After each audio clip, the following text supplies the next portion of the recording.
Today we're going to be talking about decorating a bush that doesn't have any foliage on it. I am going to plug in my first string to my extension cord with some power here, so I know that there's nothing wrong with it and it's ready to be applied to our bush.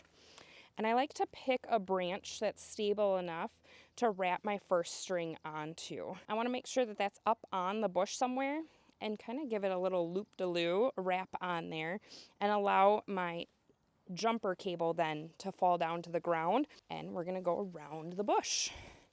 Here we go. Right here's a great spot to do a little loop so it secures itself on there.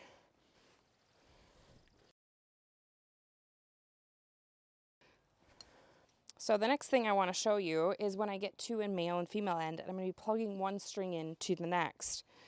So 4 inches on center from bulb to bulb, and then all of a sudden I got this big huge gap.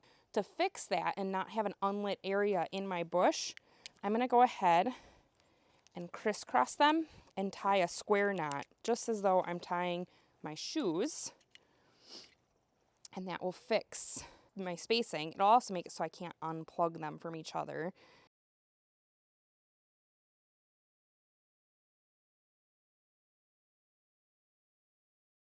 I'm at the very top, and I do like to decorate the tops of my bushes so they look fully lit, especially if the homeowner can see the top of the bush from one of their windows inside the house. And there's multiple ways you can do this. I oftentimes like making an X on the top.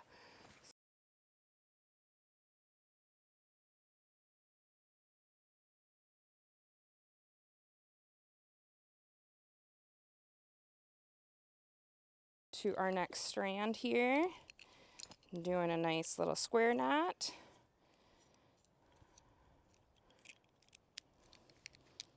And all of my lights are working. Now I'm going to continue going the exact same direction as I did before, but going in between my rows to fill in those gaps, and then crisscrossing as I spiral down.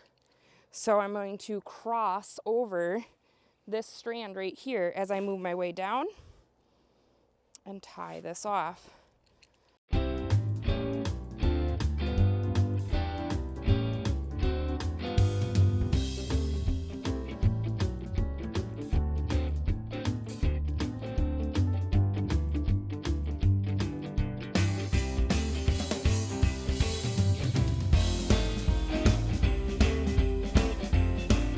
So let's take a peek of what this looks like then.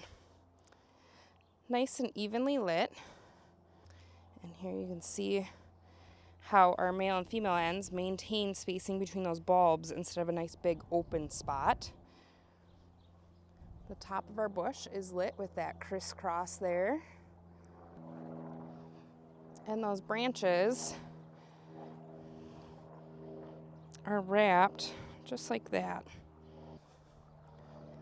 Now, it doesn't always work out perfect that your female end ends up where your male end is, but if you've done your spacing correctly all the way through, it often does happen that way, but it really doesn't matter.